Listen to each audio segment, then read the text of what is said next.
हेचे दान देगा देवा, हेचे दान देगा देवा, तुझा विसरण भावा. गुण गायेन आवडी, हेचे माझे सर्व जोडी. नलगे मुक्ती आणि संपदा, नलगे मुक्ती आणि संपदा, संत संग दे सदा.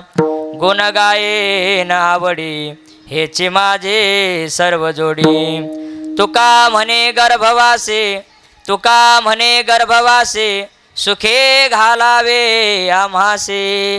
गुण गायेन आवडी, हेचे माझे सर्व जोडी. विठ्ठल विठ्ठल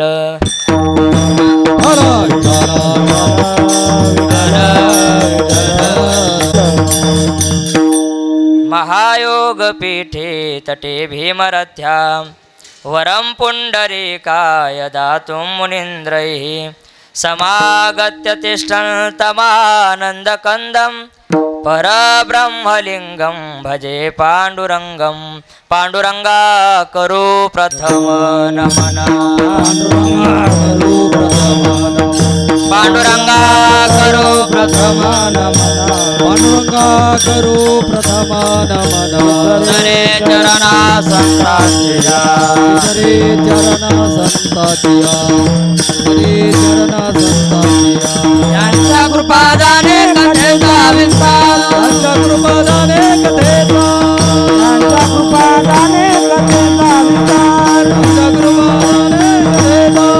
बाबाजी सद्गुरु दास तुका, बाबाजी सद्गुरु दास तुका, दास तुका.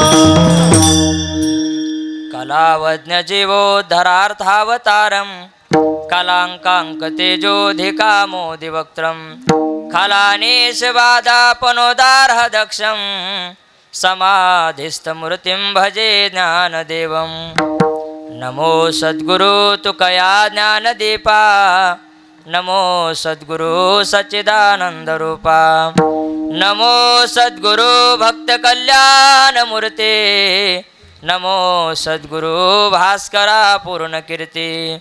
जयांचे केलिया स्मरण, होय सकळ विद्यांचे अधिकरण. तेची वंदू श्रीचरण, श्री गुरूंचे ते नमस्कारो निहाता.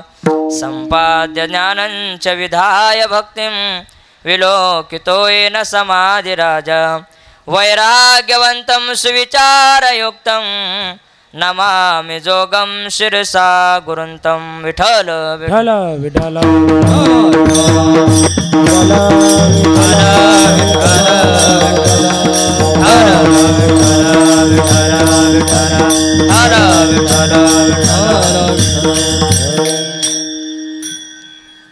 हेचे दान देगा देवा, हेचे दान देगा देवा, तुझा विसरण भावा. गुण गायेन आवडी, हेचे माझे सर्व जोडी. प्रस्तुत कीर्तन रूपी सेवेकरता निवडलेला अभंग वैराग्य शिरोमणी संत श्रेष्ठ जगद्गुरु श्री तुकोबाराय महाराजांचा 4 चरणाचा अभंग असून या अभंगामध्ये जगद्गुरु श्री तुकोबाराय पंढरीश पांडुरंग परमात्म्याकडे काही दान मागतात. विठ्ठल विठ्ठल विठ्ठल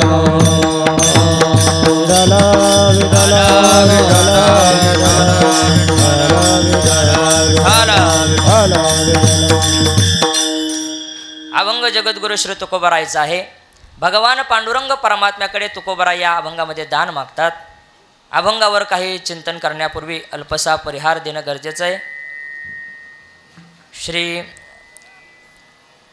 राम भरोसे महाराज, श्री देवानंद बाबा, श्री दत्तबाबा ठाकूरबुवा, श्री संत भगवान बाबा, श्री मारुतीराव महाराज दस्तापूरकर, श्री नथुराम बाबा किहाळकर या सर्व महापुरुषांच्या कृपाशीर्वादाने संपन्न होणारा अधिक मासानिमित्त अखंड हरनाम सप्ताह तथा जगद्गुरु तुकाराम महाराज संगीत गाथा पारायण सोहळा श्री क्षेत्र पंढरपूर अत्यंत सुंदर नियोजनामध्ये गेल्या 7 दिवसापासून हा भक्ती उत्सव या ठिकाणी चालू आहे. आयोजक श्री हरिभक्त पारायण प्रकाश महाराज नागरे कौडगावकर महाराजांच्या आयोजकानुसार अत्यंत सुंदर नियोजनामध्ये हा कार्यक्रम या ठिकाणी चालू आहे. व्यवस्थापक समस्त ग्रामस्थ कौंडगावकर व पंचक्रोशीतील मंडळी, त्यामध्ये पिंगळी असेल, उकळी असेल, सोन्ना असेल, त्याचप्रमाणे अनेक पंचक्रोशीतील जे गावं असतील त्या सर्व गावांच्या सहकार्याने व्यवस्थापनाने हा भक्ती उत्सव या ठिकाणी 7 दिवसापासून चालू आहे. अत्यंत सुंदर नियोजनामध्ये हा कार्यक्रम या ठिकाणी चालू आहे. अधिक मासाचा पर्वकाळ आहे आणि पंढरीसारखं क्षेत्र आहे आणि त्यामध्ये या आजच्या 7व्या दिवसाची कीर्तनाची सेवा या सर्व मंडळीच्या माध्यमातून त्याचप्रमाणे आमचे गुरुबंधू हरिभक्तपारायण प्रसाद महाराज गर्दे आदरणीय महाराजांच्या माध्यमातून ही आजची कीर्तनाची सेवा माझ्याकडे आलेली आहे. खरं तर आजची कीर्तनाची सेवा आदरणीय महादेव महाराज राऊत आदरणीय महाराजांची ही सेवा होती, पण काही कारणास्तव ती सेवा माझ्याकडे आलेली आहे. तरी पण आपल्या संकल्पित वेळेमध्ये भगवान पंढरीश पांडुरंग परमात्मा ज्ञानोबराय तुकोबराय आपल्याला जशी बुद्धी देतील त्याप्रमाणे या अभंगावर बोलण्याचा आपण प्रयत्न करूया. सेवेसाठी उपस्थित असलेले सर्व गुणीजन, गायनाचार्य, मृदंगाचार्य, त्याचप्रमाणे सर्व वारकरी ही विद्यार्थी मंडळी, त्याचप्रमाणे उपस्थित असलेले सर्वच ज्येष्ठ आणि श्रेष्ठ असणारे सर्व वारकरी, त्याचप्रमाणे श्रोते सज्जन मायबाप, आदरणीय आमचे या ठिकाणी गुरुवर्य नारायण महाराज आहेत, या सर्व मंडळींच्या चरणी विनम्र भावाने वंदन करतो आणि या तुकोबरायच्या अभंगावर आपल्या संकल्पित वेळेमध्ये बोलण्याचा प्रयत्न करतो. विठ्ठल विठ्ठल विठ्ठल विठ्ठल विठ्ठल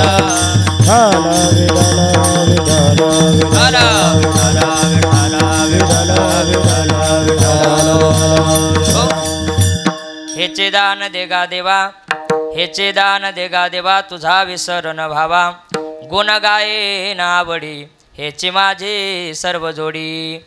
जगद्गुरु श्री तुकोबाराय या अभंगामध्ये भगवान परमात्म्याकडे काही दान मागतात. आजचा जो दिवस आहे हा भगवान परमात्म्याकडे जागराचा दिवस असल्यामुळे काहीतरी दान मागावं, भगवान परमात्म्याकडे काहीतरी मागणे करावे, म्हणून आजचा या अभंगामध्ये जगद्गुरु श्री तुकोबाराय भगवान पंढरीश पांडुरंग परमात्म्याकडे काही दान मागतात. बघा, जगद्गुरु श्री तुकोबाराय आणि परमात्म्याकडे आज दान मागतात. दान मागण्याचा अधिकार किंवा देवाकडे मागणी मागण्याचा अधिकार तेव्हाच प्राप्त होतो जेव्हा जीवनामध्ये काहीतरी सेवा घडते. सेवेशिवाय दान मागता येत नाही. सेवेकडे भगवंताकडे जर काही मागायचं असेल तर अगोदर सेवा करावी लागते. सेवेने देवाला प्रसन्न करावं लागतं. तसंच गुरुकडेही मागायचं असेल तर गुरुलाही सेवेने प्रसन्न करावं लागतं. तसंच संतांनाही प्रसन्न करावं लागतं आणि प्रसन्न केल्यानंतर दान मागावं लागतं. म्हणून 7 दिवस आपण या ठिकाणी येऊन जे भगवान परमात्म्याचं चिंतन केलं, तुकोबरायाच्या गाथ्यांचं पारायण केलं, ही जी आपण नामस्मरणाची सेवा, पारायणाची सेवा या ठिकाणी 7 दिवस आपण केली. पंढरी क्षेत्रामध्ये आल्यानंतर पांडुरंग परमात्म्याचं दर्शन असेल, चंद्रभागेचं स्नान असेल, प्रदक्षिणा असेल, ही जी साधना 7 दिवस आपल्याकडून घडली, ही जी सेवा घडली आणि त्या सेवेच्या मोबदल्यामध्ये आज भगवान परमात्म्याकडे काहीतरी मागायचं आहे. म्हणून जगद्गुरु श्री तुकोबारायचा देवाकडे दान मागणारा अभंग आपण सेवेकरता घेतलेला आहे. या अभंगामध्ये तुकोबाराय देवाकडे दान मागतात. बघा, आपण जर जगाचा विचार करायला गेलो तर जगामध्ये देणारे कमी आहेत का घेणारे कमी आहेत? दोन्ही बाजूने विचारतो मी. देणारे जास्त आहेत का घेणारे जास्त आहेत? जगामध्ये देणारे जास्त आहेत का घेणारे जास्त आहेत? हो, जगामध्ये जर आपण विचार केला तर देणारे काय आहेत? कमी आहेत. आणि घेणारे काय आहेत? जास्त आहेत. देणारे फार कमी आहे. घेणारे तुम्ही घ्यायला तर कोणी बसलेलं आहे, तुम्ही द्या तर फरक आहे का नाही? द्यायला सुरुवात तर करा. तुम्ही द्यायचं म्हटलं की लोक घ्यायला तयार आहेत. देणारे जगामध्ये कमी आहेत, घेणारे भरपूर आहे. शास्त्रकाराने असं वर्णन केलं पहा. शतेषु जायते शूरः सहस्रेषु च पंडितः वक्ता दश सहस्रेषु दाता भवति वानवा. असं म्हटलेलं आहे. शतेषु जायते शूरः, 100मध्ये एखादा शूरवीर जन्माला येतो. सहस्रेषु च पंडितः, 1000मध्ये एखादा पंडित जन्माला येतो. वक्ता दश सहस्रेषु, 10,000मध्ये एखादा वक्ता जन्माला येतो. पण दाता भवति वानवा, पण देणारा मात्र जन्माला येईल का नाही हे सांगता येत नाही. दाता जन्माला येणं दुर्मिळ आहे. म्हणजे देणारे जगामध्ये काय आहेत? दुर्मिळ आहे. माणसाने आपल्याला जे काही मिळालेलं आहे ते दुसऱ्याला दिलं पाहिजे. का दिलं पाहिजे? कारण या आपण वस्तूचा विचार केला तर या वस्तूंचा, या जगातल्या प्रत्येक घटकाचा आपल्यावर काही ना काही उपकार आहे. आणि प्रत्येकाचा आपल्यावर उपकार असल्यामुळे प्रत्येकाच्या उपकारातून उत्तीर्ण होण्याकरता आपण काही ना काही दिलं पाहिजे. जसं माझ्यासमोर हा माईक आहे, या माईकचे माझ्यावर उपकार आहे. काय उपकार आहे? माझा आवाज तुमच्यापर्यंत पोहोचण्याचा हा काय करतो? काम करतो. हा माईकचा माझ्यावर काय आहे? उपकार आहे. आपल्यावर असलेले हे जे पत्र आहेत हे याचा आपल्यावर उपकार आहे. काय उपकार आहे? पावसापासून, उन्हापासून आपलं संरक्षण करत हा त्याचा काय आहे? उपकार आहे. आणि आपलं कीर्तन होईपर्यंत आपल्या डोक्यात पडत नाही, हा एक आहे उपकारच आहे की नाही? म्हणजे प्रत्येक घटकाचा आपल्यावर काही ना काही उपकार, हे व्यावहारिक उदाहरण झाले. पण बघा तुम्ही, लौकिक उपकार असो का अलौकिक उपकार असो, प्रत्येकाचे आपल्यावर काही ना काही उपकार आहे. काहींचे लौकिक उपकार आपल्या जीवनावर असतील, तर काहींचे अलौकिक उपकार आपल्या जीवनामध्ये असतील. पण प्रत्येकाचे आपल्या जीवनावर काही ना काही उपकार आहे आणि त्याच्या उपकारातून उत्तीर्ण होण्याकरता आपण काही ना काही दान दिलं पाहिजे. तद्वत महाराजसुद्धा भगवान परमात्म्याचे जगद्गुरू श्री तुकोबराने खूप सेवा केली. भगवान परमात्म्याचं खूप नामसाधना केली आणि त्या सेवेचा परिपाक, नामसाधनेचा परिपाक भगवान परमात्म्यावर जगद्गुरू श्री तुकोबराच्या सेवेचं ऋण झालं.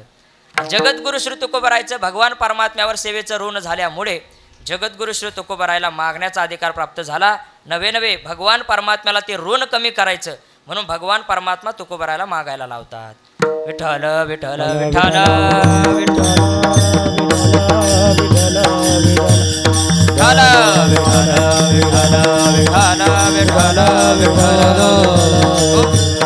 जगद्गुरू श्री तुकोबाराय भगवान परमात्म्याकडे आज दान मागतात. का? सेवा केली, जीवनामध्ये साधना केली आणि म्हणून महाराजांना देवाकडे मागण्याचा काय आहे? अधिकार आहेत. बघा, जगामध्ये जर आपण पाहिलं तर देणारा वर्ग आहेत, देणारा वर्ग कमी आहेत. पण जे देणारे आहेत ना, ते सुद्धा काही स्वार्थापोटी देणारे दिसतात. पहा, काही माणसं दान देताना दिसतात, पण दान कशा करता देतात? महाराज म्हणतात काही माणसं दान देतात, पण त्या दानाच्या मोबदल्यामध्ये आपल्याला परत काहीतरी मिळालं पाहिजे याच्याकरता काही माणसं दान देतात. ज्ञानोबरायांनी वर्णन केलं. पहा, नाना दिटे घालून आहेरा, आवंतो जाय जे सोयरा, का वान धाडे जे घरा वौसयाची या. ज्ञानोबराय म्हणतात नाना दिटी घालून आहेरा. बघा तुम्ही, आपण ज्यावेळेस आपल्या मुलीचं, एखाद्या मुलीचं लग्न असतं, लग्न असल्यानंतर आपण ती मूळ पत्रिका, निमंत्रण पत्रिका देण्याकरता जातो. तर सगळ्यात पहिले निमंत्रण पत्रिका कुठं दिली जाते? की जे श्रीमंत घराणा असेल, श्रीमंत पाहुणा असेल, त्या श्रीमंत पाहुण्याच्या घरी पहिली मूळ पत्रिका पोच केली जाते. का? दिठी घालून आहेरा. जिथून मोठा आहेर येणार आहे त्याच्या घरी पहिली निमंत्रण पत्रिका दिली जाते आणि मग गरिबाला कधी पोचते?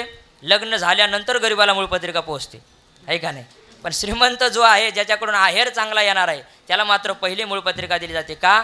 ज्ञानोबा म्हणतात आहेरावर दृष्टी ठेवून लोक काय करतात? दान देतात. किंवा वान धाडे जे घरा वौसयाची या. आता या महिला मंडळ संक्रांतीमध्ये वाण देतात. पहा, वाण. तो वाण देत असताना सुद्धा अशा बाईला वाण दिलं जातं की जिच्याकडून दुप्पट परत माघारी आलं पाहिजे. अशा बाईला काय दिलं जातं? वाण दिलं जातं. किंवा गाईला जे लोक चालतात ना, ज्ञानोबारांनी उदाहरण दिलं, गाईला चारतात. कशा करता? गाईला चारा घालतात. गायीकडून दुधाची अपेक्षा आहे म्हणून, गायीकडून दूध मिळतं म्हणून गाईला चारा घातला जातो.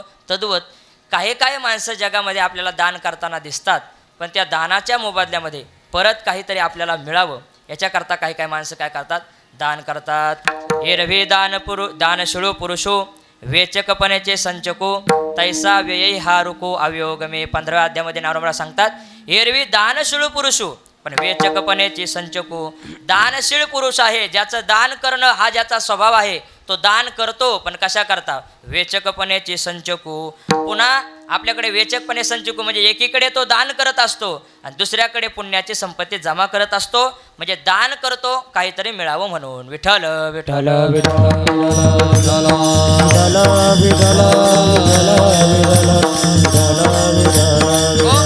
म्हणजे जगामध्ये दान देणारे आहेत, पण फार कमी आहे.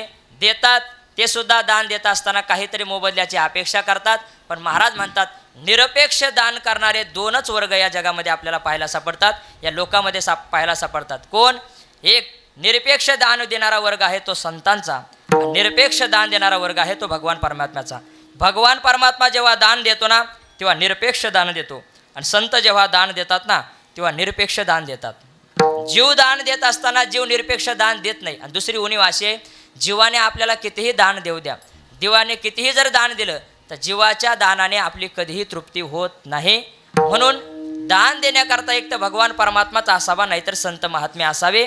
जीवाने जीवाला दान देऊन काही उपयोग नाही. म्हणून संत महात्म्याने किंवा देवाने दान दिलं पाहिजे. बघा तुम्ही, आता शेतकऱ्याकरता पाऊस पडला, शेतकऱ्याकरता पाणी आवश्यक आहे शेतीला. मग शेतीला पाणी पाहिजे म्हणून धरणातून जर आपण TMCने पाणी सोडलं, तर TMCने धरणातून पाणी सोडल्यानंतर सगळ्या शेतकऱ्यांची तृप्ती होते का? सगळ्या शेतकऱ्यांची तृप्ती होत नाही. काही शेतकऱ्यांची तृप्ती होते, काही शेतकऱ्यांची होत नाही. पण एकदा जर ढगातून धो धो असा पाऊस पडला तर पाऊस पडल्यानंतर सगळ्या शेतकऱ्याची तृप्ती होते का नाही? पाऊस पडल्यानंतर सगळ्या शेतकऱ्यांची तृप्ती होते का? कारण धरणातून TMCने सोडलेलं पाणी हे जीवाने सोडलेलं पाणी आहे आणि ढगातून पडलेला धो पाऊस हा देवाने दिलेला पाऊस आहे, म्हणून सगळ्याची तृप्ती होते. देणारा जर देव असेल तर सर्वांची तृप्ती होते, देणारे जर संत असेल तर सगळ्यांची तृप्ती होते. जीवाने जीवाला कितीही दिलं तर जीवाने जीवाला दिल्यानंतर जीवाची तृप्ती होऊ शकत नाही. देणारे संत महात्मे पाहिजे. श्री गुरु चैतन्य महाराज एक उदाहरण सांगत असतात पहा. एक भिकारी असा रस्त्याच्या काठाला भीक मागत बसलेला होता आणि एक श्रीमंत सावकार त्या रस्त्याने चालला. जात असताना त्या श्रीमंत सावकाराने त्या भिकाऱ्याला पाहिलं आणि त्या भिकाऱ्याला काहीतरी टाकावं म्हणून त्या सावकाराने खिशामध्ये हात घातला. आता तो खिसा म्हणजे वारकऱ्याचा खिसा थोडाच होता, तो सावकाराचा खिसा होता. वारकऱ्याच्या खिशात हात घातलं तर काय निघणार आहे? वारकऱ्याच्या खिशात हात घातलं तर निघाला तर एखादा हरिपाठ निघेल, निघालं तर हनुमान चालिसा निघेल, आहे का नाही? निघाले तर दुसरं काय निघेल? चुन्याची डबी निघेल, नाही? वारकऱ्याच्या खिशात नाही निघणार, आहे का नाही? म्हणजे वारकऱ्याच्या जर खिशात हात घातला तर हेच निघेल. अर्थात हे जुन्या वारकऱ्याचं सांगतो हां. आताच्या वारकऱ्याच्या खिशात हात घातला तर iPhoneसुद्धा निघू शकतो. आताच्या वारकऱ्याचं सांगत नाही. मग तो खिसा थोडं वारकऱ्याचा थोडंच होता, तो खिसा होता सावकाराचा. सावकाराने खिशामध्ये हात घातला, खिशामध्ये हात घातला तसं खिशामधून एक सोन्याचं नाणं निघालं. आता सावकार होता, श्रीमंत होता, सोन्याचं नाणं घेतलं, त्या भिकाऱ्याच्या ताटामध्ये टाकलं. आता भिकाऱ्याच्या ताटामध्ये सोन्याचं नाणं टाकल्यानंतर भिकारी खुश झाला. भीक मागत बसला होता, सोन्याचं नाणं पाहिलं आणि त्याने विचार केला की आता मला भीक मागण्याची गरज नाही, सोन्याचं नाणं मला मिळालं आहे. म्हणून तो भिकारी खुश झाला, ते सोन्याचं नाणं घेतलं. पण तो भिकारी म्हणजे विचारी भिकारी होता, तो काय अविचारी भिकारी नव्हता. त्याने विचार केला हे जे सोन्याचं नाणं आपल्याला मिळालं याचा उपयोग आपल्याला आता करायचा नाही. भविष्य काळामध्ये जर आपल्याला काही टंचाई आली, आपल्या संसारामध्ये अडचण आली तर तेव्हा याचा उपयोग करू. म्हणून गावाच्या बाहेर गेला आणि गावाच्या बाहेर गेल्यानंतर एक पडका वाडा होता, त्या पडक्या वाड्यामध्ये ते सोन्याचं नाणं लपवून ठेवलं, पुरून ठेवलं. आणि लपवून ठेवल्यानंतर तो भिकारी आला. काही कालांतराने त्या भिकाऱ्याचं लग्न झालं. लग्न झाल्यानंतर त्या भिकाऱ्याला 4-2 मुलं झाले आणि 4-2 मुलं झाल्यानंतर त्याचा संसार सुरू झाला. पण कालांतराने त्याच्या संसारामध्ये टंचाई निर्माण झाली. मुलं उपवाशी मरायला लागले. त्यावेळेस त्याच्या पत्नीने सांगितलं, अहो आपले मुलं उपवाशी मरतात, काहीतरी व्यवस्था करा. तेव्हा त्याने सांगितलं, तू का मला भिकारी समजलं का? माझ्याकडे सोन्याचं नाणं आहे म्हटलं. त्याने सांगितलं सोन्याचं नाणं आहे तुमच्याकडे, तर ते आणायचं कधी? त्या पत्नीने विचारल्यावर त्याने सांगितलं ठीक आहे, सोन्याचं नाणं घेऊन येतो. आणि म्हणून त्या पडक्या वाड्यातले सोन्याचं नाणं आणण्याकरता तो भिकारी निघाला. पण जेव्हा निघाला त्यावेळेस असे उन्हाळ्याचे दिवस होते. उन्हाळ्याच्या दिवसामध्ये दुपारच्या 12 वाजता तो निघाला आणि भिकारी असल्यामुळे पायात चप्पल नाही, डोक्याला काय नाही आणि डांबरी रस्ता. आणि त्या डांबरी रस्त्यावरून तो पडक्या वाड्याकडे जेव्हा निघाला तेव्हा राजाच्या राजवाड्यासमोरून जात असताना राजा आणि प्रधान जे राजवाड्यासमोर फिरत होते त्यांनी पाहिलं रस्त्याने कोणीतरी जात आहे, डोक्यावर काही नाही, पायात काही नाही, रस्ता तापलेला आहे आणि अशा तापलेल्या रस्त्यावरून तो चाललेला आहे. म्हणून राजाने प्रधानजीला सांगितलं, प्रधानजी त्या मनुष्याला आवाज द्या म्हटले. आवाज दिल्यानंतर त्या प्रधानजीने त्या मनुष्याला बोलून आणलं, भिकाऱ्याला बोलून आणलं. राजाच्या समोर तो भिकारी आला. राजाने सांगितलं, अरे कोण तू, कुठं निघाला? एवढं ऊन आहे आणि एवढ्या उन्हामध्ये पायाला चप्पल नाही, डोक्याला काही नाही, कुठं निघाला? त्याने सांगितलं, राजेसाहेब तुमच्यापासून काय लपावं?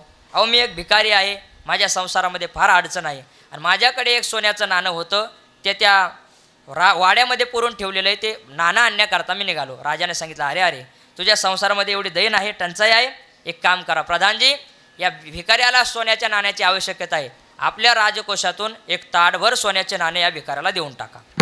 असं म्हणून त्या प्रधानजीला ताटभर सोन्याचे नाणे द्यायला हवे. प्रधानजीने ताटभर सोन्याचे नाणे त्या भिकाऱ्याला दिले. आता निघाला होता किती नाण्याकरता? 1 नाण्याकरता निघाला होता. किती मिळाले? ताटभर सोन्याचे नाणे मिळाले. तेवढे नाणे त्या भिकाऱ्याने घेतले. अत्यंत खुश झाला, आनंदाने निघाला. निघाल्यानंतर सहज राजाने विचारलं, का रे एवढे ताटभर सोन्याचे नाणे तुला मिळाले, आता एवढे नाणे मिळाल्यानंतर तू काय करशील? तेव्हा त्या भिकाऱ्याने सांगितलं, राजेसाहेब मी वेडा आहे का म्हटले, एवढे सोन्याचे नाणे मिळाले, जाईल म्हटले याच्यातले 2-4 नाणे खर्च करील, पहिली पायाला चप्पल घेईन आणि पायात चप्पल घालून त्या पडक्या वाड्यातलं नाणं आणायला जाईल. आता राजा म्हटला, एवढं तुला सोन्याचे नाणे दिले तरी पडक्या वाड्यातलं सोन्याचं नाणं आणायचंच का? अजून कमी वाटतात का तुला? मग त्या प्रधानजीला सांगितलं, प्रधानजी आणखी एक काय करा, आणखी एक ताटभर सोन्याचे नाणे याला द्या. आता आणखी एक ताटभर सोन्याचे नाणे दिले. आता किती झाले?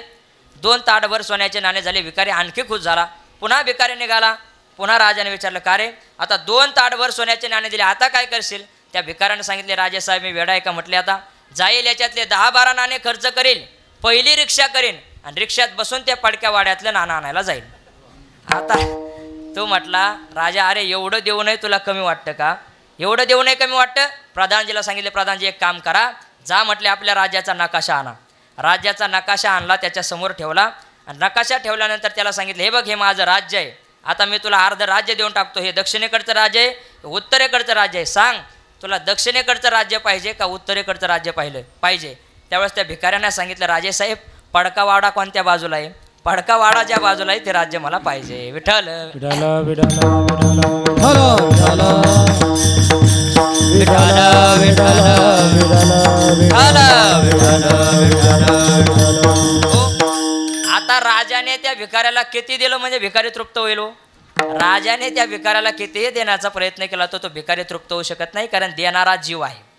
जीवाने कितीही दिलं तर तो तृप्त करू शकत नाही. देणारा एक तो भगवान परमात्माच पाहिजे, नाही तर संत महात्मे पाहिजे. महाराज म्हणतात, देणारे पुष्कळ आहेत पण खरं दान देणारे मात्र दोनच आहे. दाते बहु असते परी न देते साचार. नाथ महाराज सांगतात, दाते पुष्कळ आहे जगामध्ये पण साचार देणारं खरं देणारे मात्र दाते नाहीत. खरं देणारे दोनच आहे, एक भगवान परमात्मा आणि संत. महाराज सांगतात, तोचे एक दान शूर दाता, तोचे एक दान शूर दाता तो एक दान, शूर दाता तो एक दान.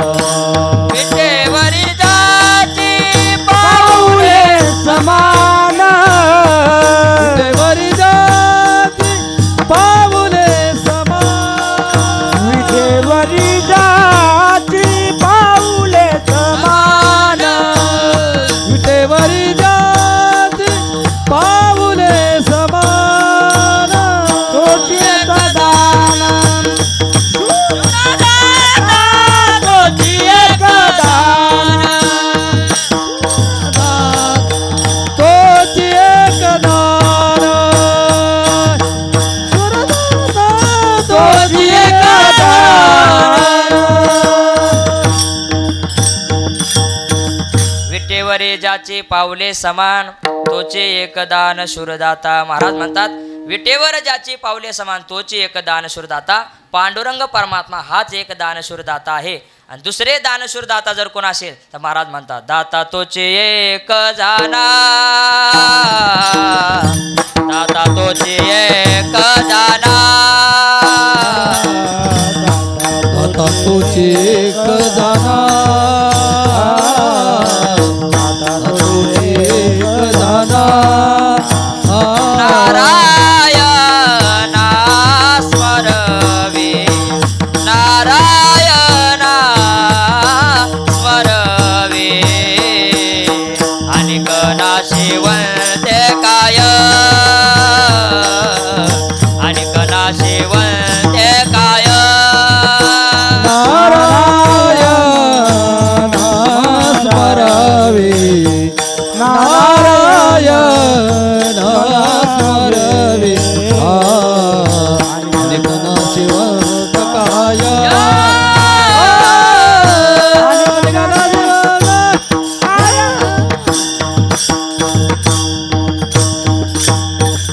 दाता तोची एक जाना, नारायणा स्मरवी, अनेक ना शिवंते काय. नसरे हाय ज्याच्याने. महाराज म्हणतात, दाता तोची एक जाना, जो नारायणा स्मरवी, नारायणाचं स्मरण करून देणारे संत महात्मे हे एक दाते आहेत.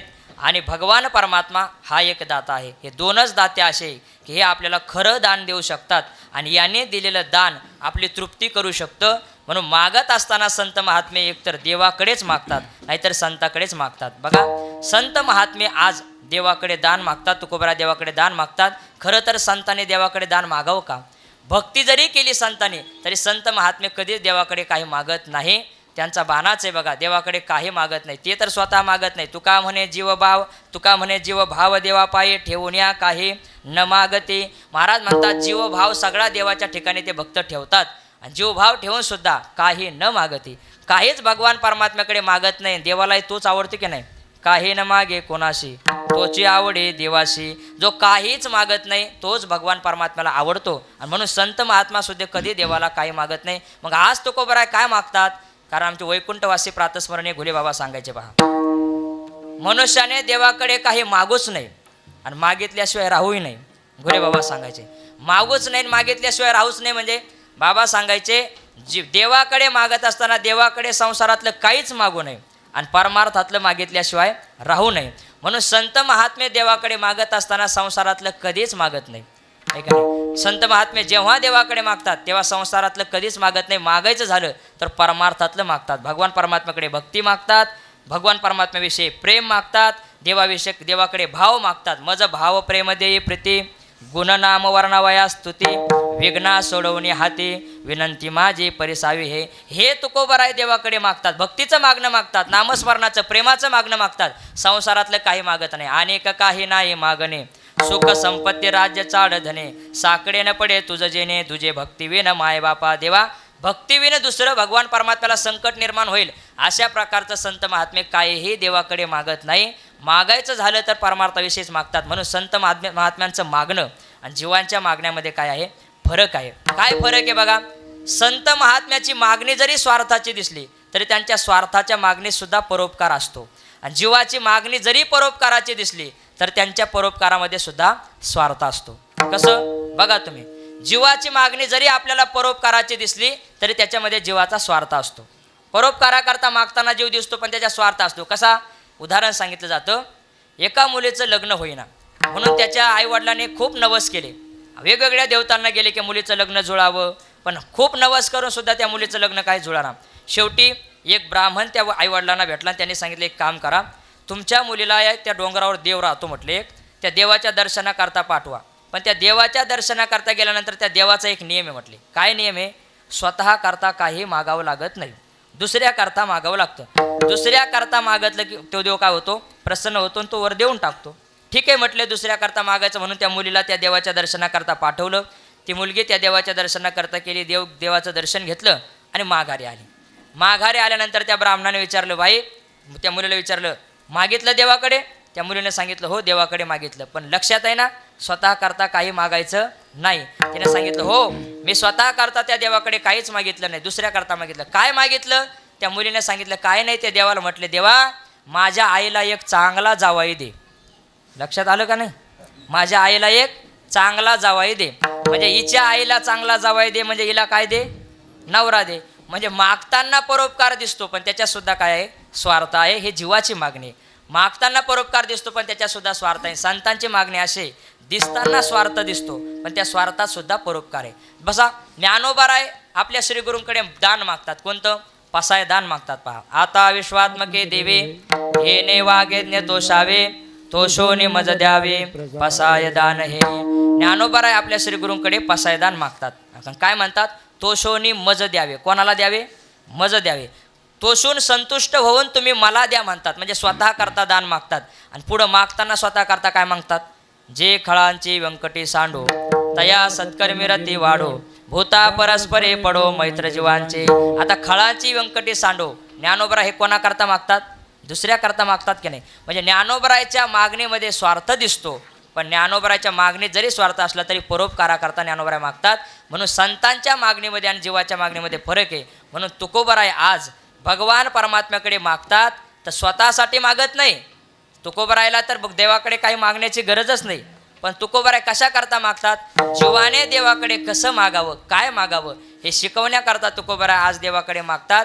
काय मागतात? अभंगाचं पहिलं. हे चिदान देगा देवा हे चिदान देगा देवा हे चिदान देगा देवा हे चिदान देगा देवा हे चिदान देगा देवा हे चिदान देगा देवा हे चिदान देगा देवा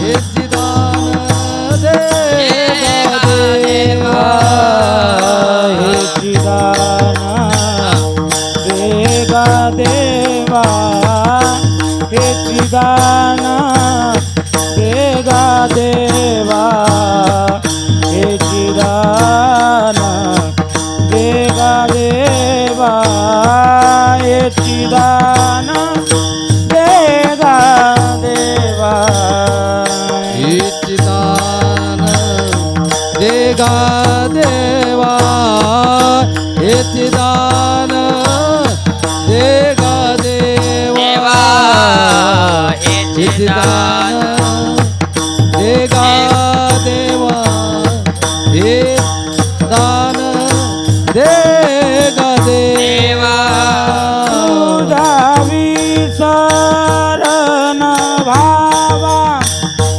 तुझा विसरण भावा तुझा विसरण दान मागत असताना तुकोबरा देवाकडे मागतात आणि चकार लावून मागतात. हेची दान देगा देवा. मागताना आपल्याला जर याचना करायची असेल, एखाद्याकडे मागायचं असेल तर चकार लावून मागता येत नाही.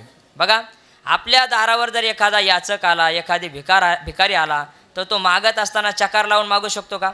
चकार लावून मागू शकत नाही. मागत असताना दारावर आलेला भिकारी एवढं म्हणू शकतो, ताई काहीतरी वाढा, ज्वारी असेल तर ज्वारी वाढा, गहू वाढा, आणि नसेल तर पीठ वाढा, काहीतरी वाढा, नाही तर एखादी भाकरी द्या. असं काहीतरी तो दारावर आलेला भिकारी आपल्याला म्हणू शकतो का? दारावर आलेला भिकारी असं म्हणू शकतो का, अहो ताई 2 वडे तळून द्यावं, असं म्हणू शकतो का? चकार लावून तो मागू शकत नाही. मागत असताना चकार लावता येत नाही याचकाला, भिकाऱ्याला. पण तुकोबराय आज भगवान परमात्म्याकडे मागतात आणि मागताना चकार लावतात. हेचे दान देगा देवा हेचे दान. चकार लावून तुकोबराय देवाकडे मागतात का? कारण तुकोबरायला देवाचा स्वभाव माहिती आहे. काय देवाचा स्वभाव माहिती आहे? असे बघा, जो देवाच्या जेवढ्या जवळ राहतो तेवढं त्याला त्याचा स्वभाव माहीत असतो. तसं तुकोबराय देवाच्या अत्यंत जवळ आहे. आणि तुकोबराय देवाच्या अत्यंत जवळ असल्यामुळे देवाचा स्वभाव तुकोबरायला माहिती आहे. काय स्वभाव आहे देवाचा? देवाचा स्वभाव असा आहे की भक्त जेव्हा देवाकडे काही मागायला जातो तेव्हा भक्ताने जे मागितलं ते भगवान परमात्मा कधीच देत नाही. काय करतो? ते देत असताना चाळवा चाळवी करतो. पादेव महाराज म्हणतात, बहुता करुणी चाळवा चाळवी किती तुम्ही गोवी करीत असा. तुकोबराय सांगतात, भगवान परमात्मा चाळवा चाळवी करतो. म्हणजे जे मागितलं ते देत नाही. देवाकडे आपण देवाची भक्ती मागायला जा, प्रेम मागायला जा, भगवान परमात्मा भक्ती देत नाही, प्रेम देत नाही.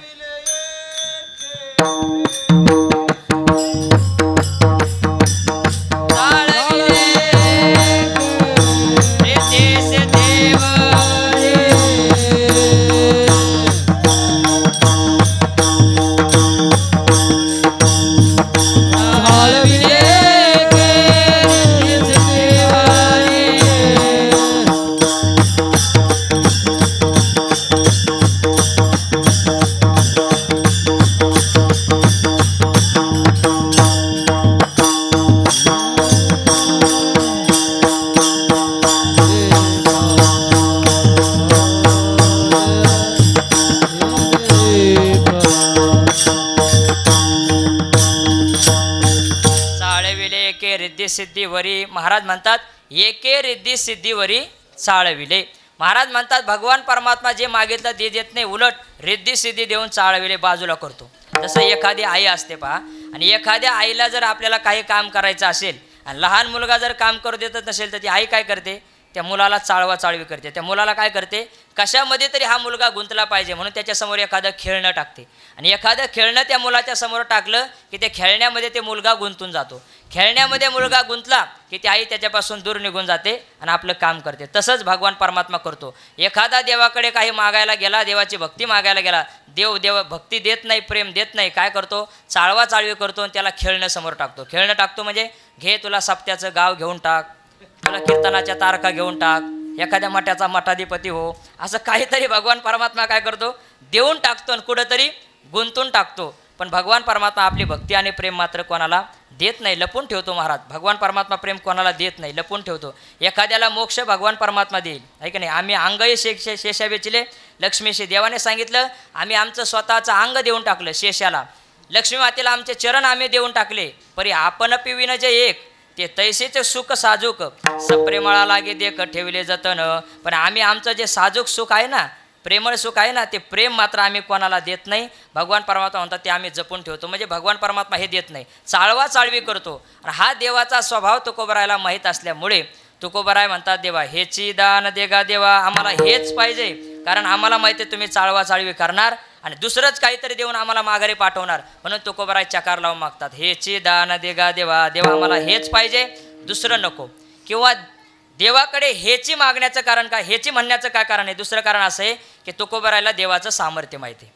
सामर्थ्यवान असेल तर त्याच्याकडे चकार लावल्या जातो. हेची समोरचा सामर्थ्यवान असेल तर त्याच्याकडे तो हट्ट केला जातो आणि तो हट्ट पूर्ण होतो. ज्ञानोबा म्हणतात एखादी जर मुलगी तिचं माहेर जर श्रीमंत असेल तर तिचे हट्ट काय होतात? पूर्ण होतात, लाड पूर्ण होतात, आहे का नाही?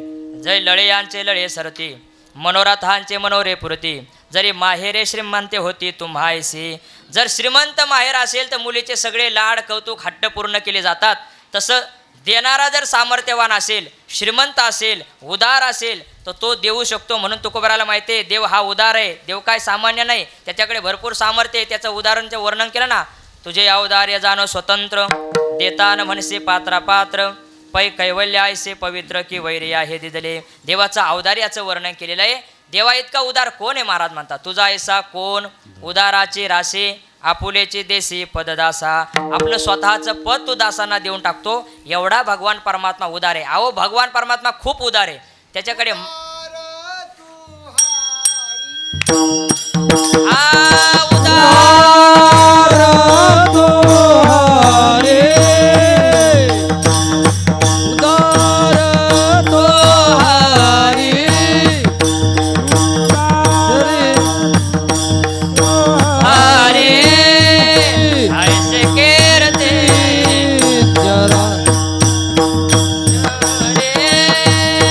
ऐसी कीर्ती चराचरे.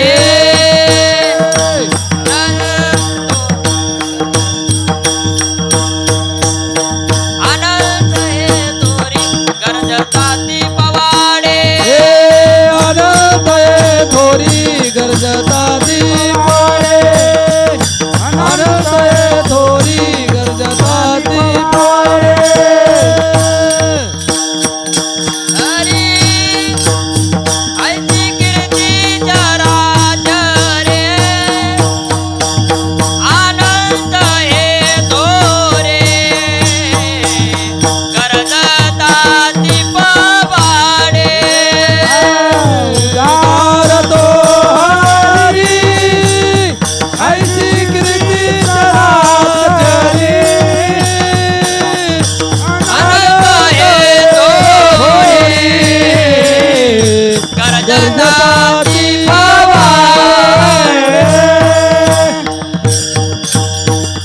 उदार तू हरी ऐसी कीर्ती चराचरी, अनंत हे थोरी गरजताती पवाडे. महाराज म्हणतात उदार तू हरी, अत्यंत भगवान परमात्मा उदार आहे. बाप उदार देवा परिमितो, याचक स्वेच्छा सदोदितो, असे सहस्रवरी देतो सर्वस्वा पुले. ज्ञानोबराय म्हणतात, तुकोबराय म्हणतात भगवान परमात्मा अत्यंत उदार आहे. त्याच्याकडे जे मागितलं तो देतो. भगवान परमात्मा देण्याच्या बाबतीमध्ये सामर्थ्यवान आहे, उदार आहे. त्याच्याकडे मागणारे दरिद्री आहे का नाही?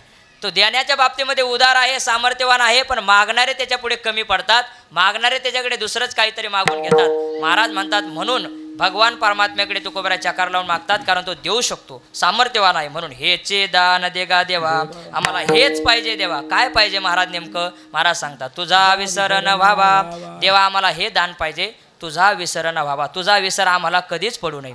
जेव्हा तुकोबराय हे दान देवाकडे मागतात तेव्हा देव म्हणतात तुकोबराय काय मागितलं तुम्ही? तुझा विसर न व्हावा. माझा विसर तुम्हाला पडू नये असं जर तुम्हाला वाटत असेल तर एक काम करा ना, तुम्हीच लक्षात ठेवा ना, आहे का नाही? तुम्हाला विसर पडू नये असं वाटतं ना, मग तुम्हीच लक्षात ठेवा ना. म्हणजे हे कसं आहे पहा, गुरुजीचं काम काय आहे वर्गामध्ये? गुरुजीचं काम शिकवणं आहे. लक्षात ठेवणं हे काम कोणाचं आहे? मुलाचं आहे. आणि मुलं जर गुरुजी म्हणले गुरुजी जसं तुम्ही शिकवण्याचं काम केलं ना तसं लक्षात ठेवण्याचं कामही तुम्हीच करा, जमेल का? लक्षात ठेवण्याचं काम गुरुजीचं नाही, शिकवण्याचं काम गुरुजीचं आहे, लक्षात ठेवण्याचं काम विद्यार्थ्याचं आहे. तसं तुकोबराय तुम्हाला जर माझी आठवण करायची असेल, माझा विसर पडू नये असं वाटतं ना, मग तुम्हीच लक्षात ठेवा ना. महाराज म्हणतात देवा बरोबर आहे, तुझा विसर होऊ नये अशी आम्ही तुला प्रार्थना करतो. आम्हाला विसर होऊ नये असं वाटतं तर आम्हीच लक्षात ठेवलं पाहिजे, हेही बरोबर आहे. पण देवा आम्ही खूप प्रयत्न करतो, तुझी आठवण ठेवण्याचे आम्ही खूप प्रयत्न करतो, पण कधी तुझा विसर पडतो हे कळत नाही देवा. सहज देवाचा विसर पडतो पहा. परमार्थाचा विसर, देवाचा विसर माणसाला सहज पडतो, सहज. बघा तुम्ही आता आपण सगळेजण इथं कशा करता आलेलो आहोत? पंढरपूरमध्ये आता कीर्तनामध्ये आपण कशा करता आलेलो आहोत? परमार्थ करण्याकरता आलेलो आहोत, कीर्तन ऐकण्याकरता आलेलो आहोत. पण इथं कीर्तनात आपण परमार्थ करण्याकरता आलेलो आहोत हे आपण विसरतो की नाही? कधी? कीर्तनात बसल्या बसल्या आपण चटईचे दोरे जेव्हा तोडतो आहे का नाही, तेव्हा आपण विसरतो की नाही आपण कीर्तनात बसलेलो आहे. किंवा कीर्तनात बसल्या बसल्या काही मागं बसून तंबाखू चोळतात, तेव्हा आपण विसरतो की नाही आपण परमार्थाला आलेलो आहे, कीर्तनात बसलेलो आहे, विसरतो की नाही. अहो सहज कीर्तनात बसल्या बसल्या सुद्धा काय होतो, परमार्थाचा विसर पडतो, देवाचा विसर पडतो. महाराज म्हणतात अहो देवा तुझा विसर कधी पडेल आणि कसा पडेल हे सांगता येत नाही. ते गोकुळातला प्रसंग गोड सांगतात पहा. यशोदा मातेने भगवान परमात्म्याचा सुंदर शृंगार केलेला आहे आणि भगवान परमात्म्याला खेळण्याकरता अंगणामध्ये सोडलेलं आहे. खेळण्याकरता अंगणामध्ये सोडलं, पुन्हा यशोदा माता आपल्या कामामध्ये गेली आणि काम आटोपल्यानंतर बघायला आली तर भगवान परमात्मा त्या ठिकाणी नाही. आणि मग यशोदा माता प्रत्येकाच्या घरी जाऊन विचारायला लागली, माझा कृष्ण कोणी पाहिलाय का, माझा कृष्ण कोणी पाहिलाय का. फार गोड गवळणी पहा.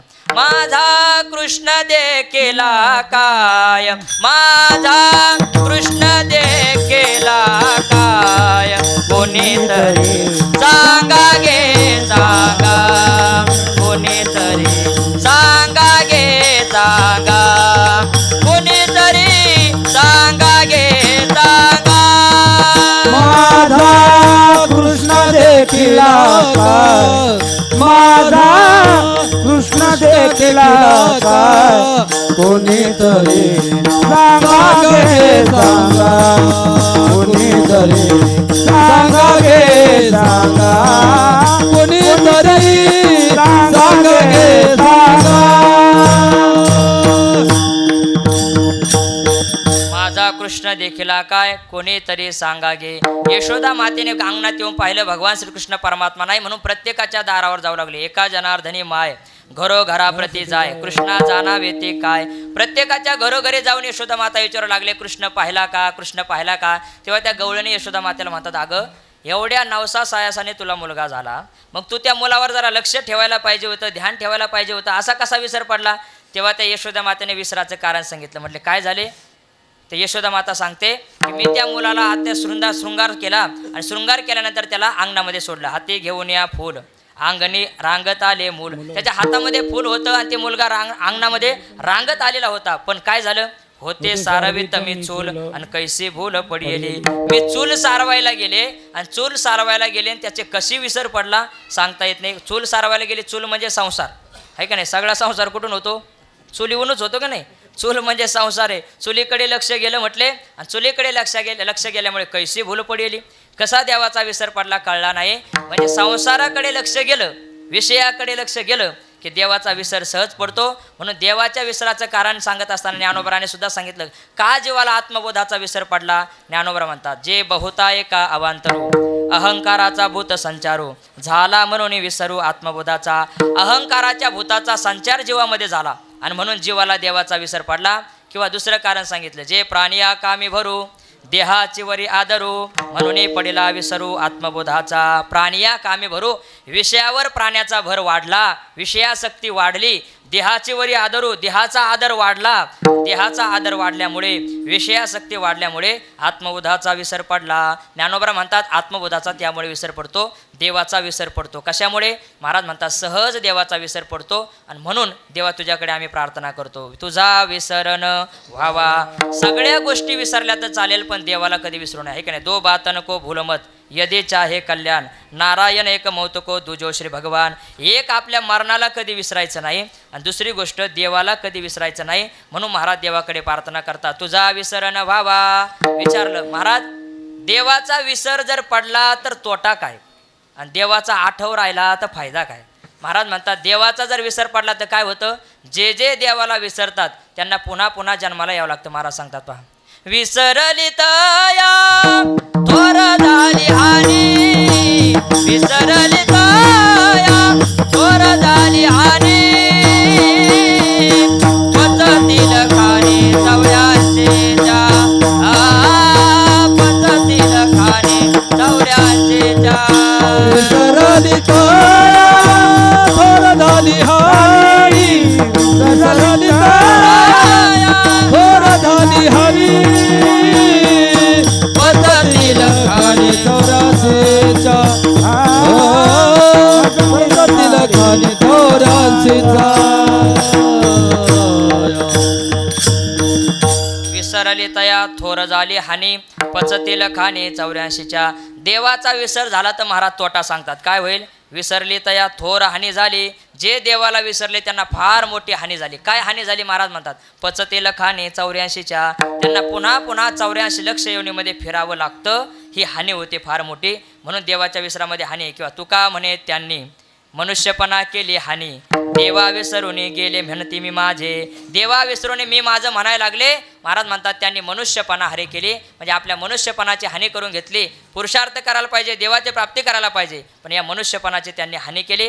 म्हणून देवाला विसरल्यानंतर ही हानी होते. म्हणून महाराज म्हणतात देवाचा विसर कधी होऊ नये. बरं आठव राहिला तर फायदा काय? महाराज म्हणतात आठवची पुरे सुख अवघे मोहरे. देवाचा आठव असला तर अवघं सुख मोहरे. सगळं सुख आपल्याला काय होतं, प्राप्त होतं. सदैव मनुष्य समाधानी असतो, आनंदी असतो. जो देवाचा नित्य आठव करतो, देवाच्या नामस्मरणात राहतो, देवाच्या चिंतनात राहतो, तो नेहमी समाधानी राहतो. हे त्याचं फल आहे. म्हणून महाराज म्हणतात तुझा विसर न व्हावा हेचे दान देगा देवा, तुझा विसर न व्हावा. ठीक आहे महाराज, हे दान जर मी तुम्हाला दिलं तर तुम्ही काय करणार? महाराज अभंगाच्या दुसऱ्या चरणात सांगतात, गुण गाई न आवडी, गुण गाई न आवडी,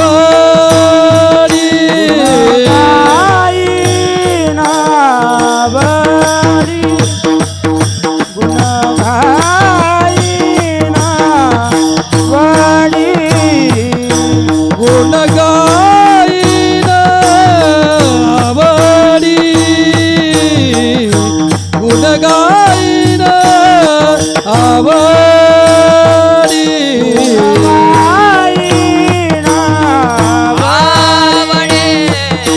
गुण गाईन आवडी, हेत माझी सर्व जोडी, हेत माझी सर्व जोडी, गुण गाईन आवडी,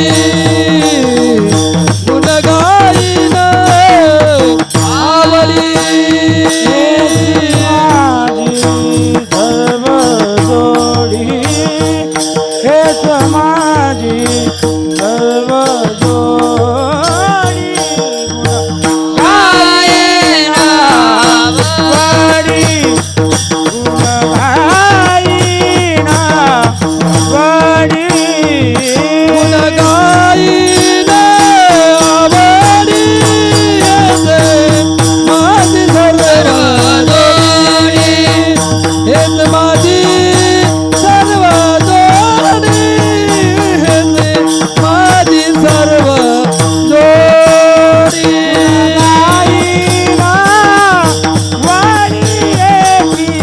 माझी सर्व जोडी हेची माझी सर्व जोडी, हेची माझी सर्व जोडी. गोबार कुमार, गोपाल कुमार, गोबार कुमार, गोपाल कुमार, गोबार कुमार.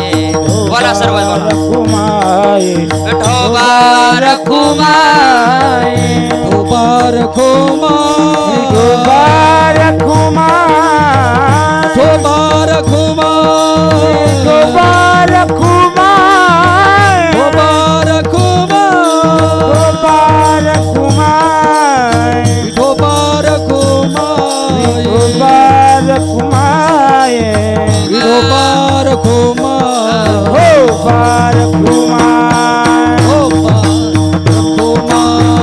गोपार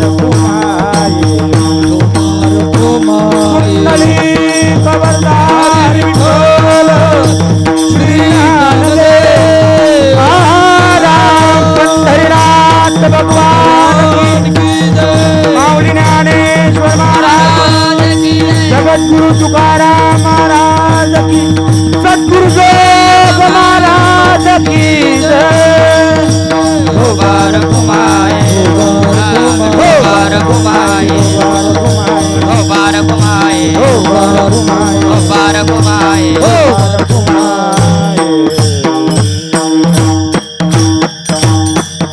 याचे दान देगा देवा तुझा विसर न भावा, गुण गाये नावडी हेचे माझे सर्व जोडी. महाराज म्हणतात जर देवा तुझा विसर जर तुम्हाला पडू दिला नाही, नित्य जर तुझा आठव राहिला, हे दान जर तुम्हाला दिलं तर मी काय करेल. महाराज सांगतात गुण गायेन आवडी हेचे माझे सर्व जोडी. देवा हेच माझे सर्व जोडी आहे, म्हणजे हेच माझं सर्वस्व आहे. काय गुण गायेन आवडी, आवडीने मी तुझे गुणगान गायेन. महाराज म्हणतात देवाचे गुणगान मी गायन. आता देवाचं गुणगान गात असताना देवाचे अनंत गुण सांगितलेले. देवाचे गुण अनंत आहेत, गुणांच्या लीला, देवाच्या लीला अनंत आहेत, देवाचे रूप अनंत आहेत, देवाचे वेश अनंत आहेत, तसे देवाचे गुणसुद्धा अनंत आहे. किती देवाचे गुण आहे, देवाच्या गुणाचं वर्णन करता येणार नाही. महाराज म्हणतात तुझी या पार नाही गुणा, माझी अल्पमती नारायणा, भवतारका जे सुजाना, एक विज्ञापना पायापाशी.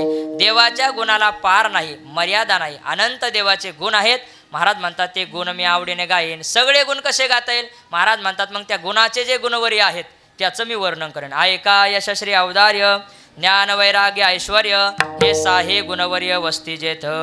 यश श्री औदार्य ज्ञान वैराग्य ऐश्वर्य हे जे देवाचे 6 गुण आहे. महाराज म्हणतात या गुणांचं मी वर्णन करेल, म्हणजे देवाचं यश लोकांना सांगेल, देवाचं ज्ञान, देवाचे श्री, देवाचं वैभव मी लोकांना सांगेल. हे गुणांचं महाराज म्हणतात मी वर्णन करेन. गुण गायी नावडी हेची माझे सर्व जोडी. याच्या व्यतिरिक्त महाराज म्हणतात देवा तुझा आम्हाला काही नको. न लगे मुक्ती आणि संपदा संत संग देई सदा. महाराज तुकोबरा देवाला म्हणतात देवा न लगे मुक्ती आणि संपदा, मला संपदाही नको आणि मुक्तीही नको. म्हणजे भुक्तीही नको आणि मला मुक्तीही नको. तुझ्या भुक्तीचीही मला गरज नाही आणि मुक्तीची गरज नाही. महाराज संपदा नको, ठीक आहे. संपदा का नको, कारण आता सर्वांना माहिती आहे द्रव्याच्या मागे कळीकाळाचा लाग, म्हणून या संघ खोटा त्याचा. महाराज द्रव्याच्या मागं कळीकाळाचा लाग आहे. धन हे आपलं अकल्याण करणार आहे, देवापासून दूर घेऊन जाणार आहे, देवाचा विसर पाडणार आहे. म्हणून धन नको, संपदा नको, बरोबर आहे. पण महाराज मुक्ती पण नको. महाराज नलगे मुक्ती म्हणतात, महाराज मुक्ती नको म्हणतात. हा महाराजांचा प्राप्तिपूर्वक निषेध आहे. महाराजांना मुक्ती प्राप्त आहे. तुका म्हणे मुक्ती परिणली नोवरी, आता दिवस चारे खेळी मिळी. महाराजांना मुक्ती प्राप्त आहे आणि प्राप्तीनंतरचा हा महाराजांचा निषेध आहे. महाराज नको म्हणतात. अगोदर प्राप्त असावं आणि मन नको म्हणावं. नाहीतर आमचे गुरुवर्य शांतीब्रह्म कुरेकर बाबा फार गोड सांगत असतात. तुकोबराय म्हणतात की मोक्ष सुख हानू लाता. हे तुकोबरायने म्हणावं, हे तुकोबरायचं बरोबर आहे, कारण त्यांना प्राप्त आहे म्हणून तुकोबराय मोक्ष सुख हानू लाता म्हणतात. आता आपणही म्हणतो मोक्ष सुख हानू लाता, मोक्ष सुख हानू लाता. बाबा म्हणतात मोक्ष सुखाला लाता हानाला मोक्ष सुख प्राप्त पाहिजे, मग लाता हाणावा, नाही तर खाली पडेल, आहे का नाही. मोक्ष सुख प्राप्त व्हावं मग लाता हाणावा. तसं महाराजांना मुक्ती प्राप्त आहे आणि महाराजांचा जो निषेध आहे हा प्राप्तिपूर्वक निषेध आहे. म्हणजे ज्ञान आहे मोक्षाचं आणि मोक्षाचं ज्ञान असून मग महाराज निषेध करतात. आपला त्याग, आपण मुक्ती नको म्हणतो. का नको म्हणतो, आपल्याला मुक्ती काय भानगडे ती कळालीच नाही. आपल्याला एकच माहिती आहे, काय लग्नातली नुक्ती, ती लग्नातली नुक्ती माहिती आहे आपल्याला. मुक्ती माहिती आहे का आपल्याला. मुक्ती म्हणजे काय, आत्यंतिक दुःखाची निवृत्ती आणि परमानंदाची प्राप्ती, याला मोक्ष म्हणतात, त्यालाच मुक्ती म्हणतात. मुक्ती म्हणजे मोकळं होणं, बंधनातून सुटणं, याला मुक्ती असं म्हणतात. महाराज म्हणतात ही मुक्ती मला नको, कारण महाराजांना प्राप्त आहे. आपण नको म्हणतो, आपला अज्ञानातला त्याग आहे. अगदी छोटंसं उदाहरण सांगतो आणि पुढे चालतो. बघा, एक साधू प्रवास करत असताना, यात्रा करत असताना एका गावामध्ये आला. गावामध्ये आल्यानंतर काही लहान मुलं त्या गावामध्ये खेळत होते. त्यामध्ये एक श्रीमंताचा मुलगा खेळत होता. आणि श्रीमंताचा मुलगा खेळत असताना, श्रीमंताचा मुलगा असल्यामुळे त्या लहान मुलाच्या बोटामध्ये सोन्याची अंगठी होती. आणि सोन्याची अंगठी, ते साधू त्या गावामध्ये आला, त्या मुलाला खेळताना पाहिलं आणि सहज साधूची नजर त्या मुलाच्या हातातली जी अंगठी होती त्या अंगठीवर नजर गेली. साधूच्या अंतकरणात थोडा लोभ निर्माण झाला, ही अंगठी आपण घ्यावी. पण घ्यायची कशी, लहान मुलाच्या हातातली जर अंगठी काढून घेतली, बोटातली अंगठी, तो रडल ना. मग काय करावं, साधूने दुकानात गेला, काही चॉकलेट आणले, त्या मुलाला सांगितलं बाळा तुला चॉकलेट देऊ का. त्याने सांगितलं द्या ना. मी तुला चॉकलेट देतो म्हटले, पण तुझ्या हातातली ती अंगठी मला दे. आता त्या लहान मुलगा होता, त्याला काय कळतं, त्याने ती अंगठी काढली, त्या साधूला देऊन टाकली आणि साधूने त्याला चॉकलेट दिलं, अंगठी घेतली, साधू निघून गेला. आता साधू निघून गेला. पुढं फिरता तीर्थयात्रा करत तो एक तीर्थक्षेत्रावर आला. आणि तीर्थक्षेत्रावर आल्यानंतर मग त्याच्या अंतकरणामध्ये प्रकाश पडला, अरे आपण वैराग्य धारण केलेला साधू देवाच्या प्राप्तीकरता निघालेलो आणि आपल्याला काय लोभ निर्माण झाला, त्या मुलाच्या हातातले सोन्याची अंगठी आपण काढून घेतली. हे सोनं जे आहे ना, हे सोनं आपल्या घाताला कारणीभूत आहे, आपल्याला परमार्थापासून दूर नेणार आहे. म्हणून साधूला वैराग्य निर्माण झालं. साधूने ती सोन्याची अंगठी घेतली आणि गंगेमध्ये फेकून दिली. आता मला सांगा, अंगठीचा त्याग साधूनेही केला आणि अंगठीचा त्याग लहान बालकानेही केला, पण दोघाच्या त्यागात फरक आहे. काय फरक आहे, लहान मुलाने अंगठीचा त्याग केला, कळाली म्हणून का न कळाली म्हणून, न कळाले म्हणून. लहान मुलाने अंगठीचा त्याग केला न कळाले म्हणून, तो अज्ञानातला त्याग आहे. आणि साधूने अंगठीचा त्याग केला, कळाली म्हणून ही माझ्या दुःखाला कारण आहे, नाशाला कारण आहे, म्हणून साधूने अंगठीचा त्याग केला, याला ज्ञानातला त्याग म्हणतात. तसं तुम्ही आम्ही मुक्ती नको म्हणतो, आपलं अज्ञान आहे म्हणून आपण मुक्ती नको म्हणतो. पण तुकोबराय मुक्ती नको म्हणतात, तुकोबरायला प्राप्त आहे म्हणून तुकोबराय नको म्हणतात. नलगे मुक्ती आणि संपदा संत संग देई सदा, गुण गाये न आवडी हेची माझी सर्व जोडी. आणि महाराज म्हणतात, देवा तुझी भक्ती करण्याकरता आम्हाला गर्भवासाचं दुःख जरी भोगायचं काम पडलं तर आम्ही भोगू अभंगाचं शेवटचं चरण. तुका माने गर्भवासी, तुका माने गर्भवासी, तुका माने गर्भवासी, तुका माने गर्भवासी, तुका माने गर्भवासी, तुका माने गर्भवासी, तुका माने गर्भवासी, तुका माने गर्भवासी, तुके घालावे आमासी, तुके घालावे आमासी, गुण गाई नावडी, गुण गाई नावडी, सुखे घाला वे आमासी, सुखे घालावे आमा, गुण गाई नावडी, गुण गाई नावडी, माझी सर्व दोरी आ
आ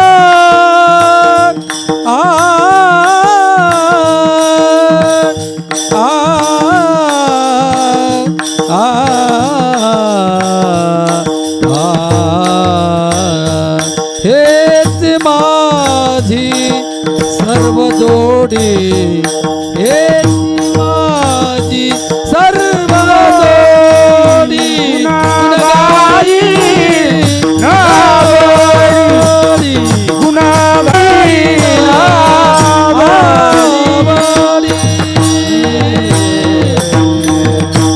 तुका म्हणे गर्भवासी सुखे घालावे आम्हासे गुण गाये नावडी हेची माझे सर्व जोडी. शेवटच्या चरणामध्ये महाराज सांगतात तुका म्हणे गर्भवासी सुखे घालावे आम्हासे. देवा आवडीने तुझे गुणगान गाण्याकरता तुझी भक्ती करण्याकरता तुझं नामचिंतन करण्याकरता गर्भवासी आम्हाला घालावं. महाराज गर्भवासाला घालावं तुम्ही देवाला प्रार्थना करता, पण गर्भवासाचं दुःख माहिती आहे.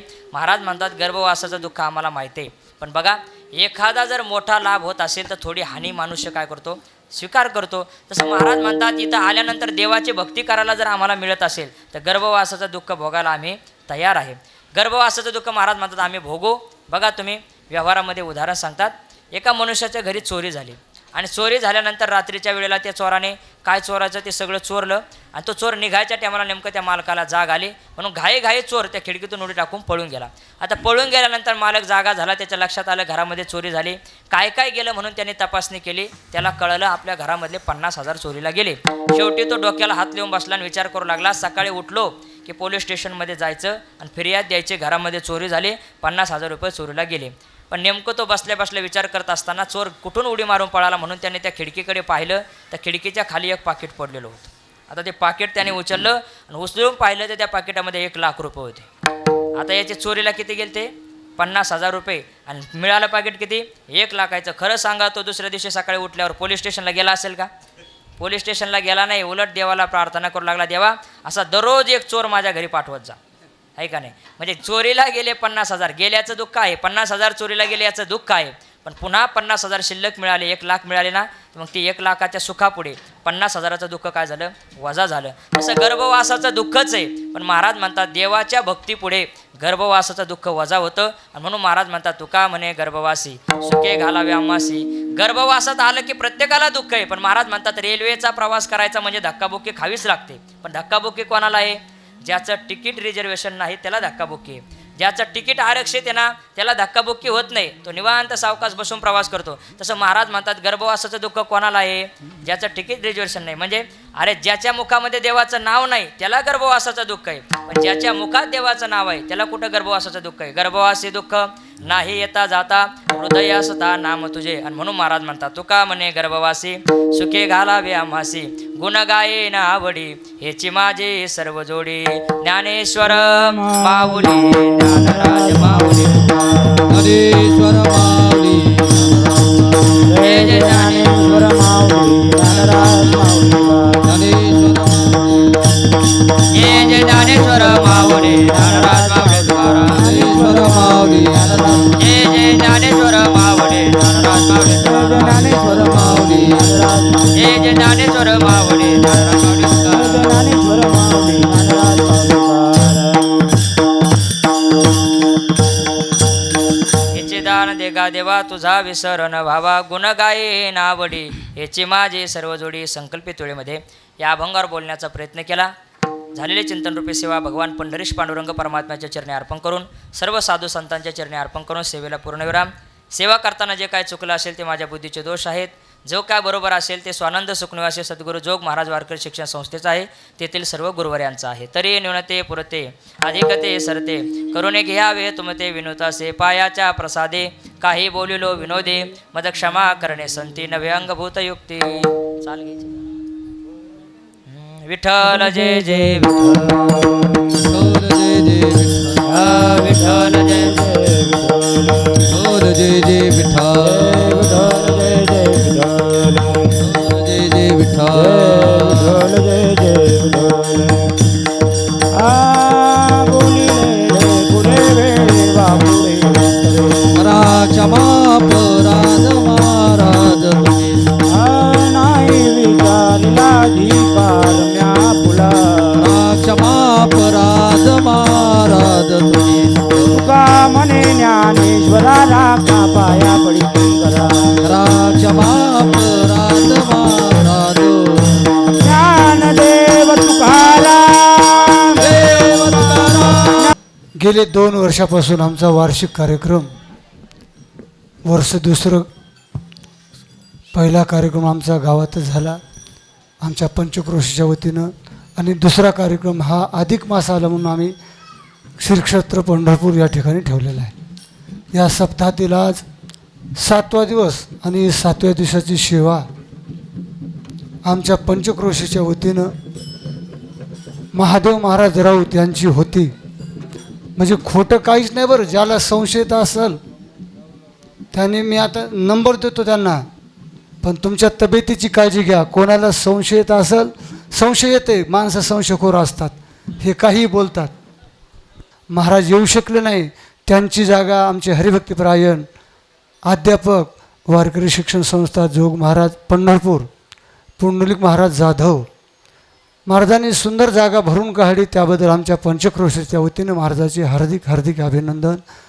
आमचे सहकार मित्र प्रसाद महाराज गडदे महाराजाचा सन्मान आमच्या पंचक्रोशीच्या वतीने ते करतील.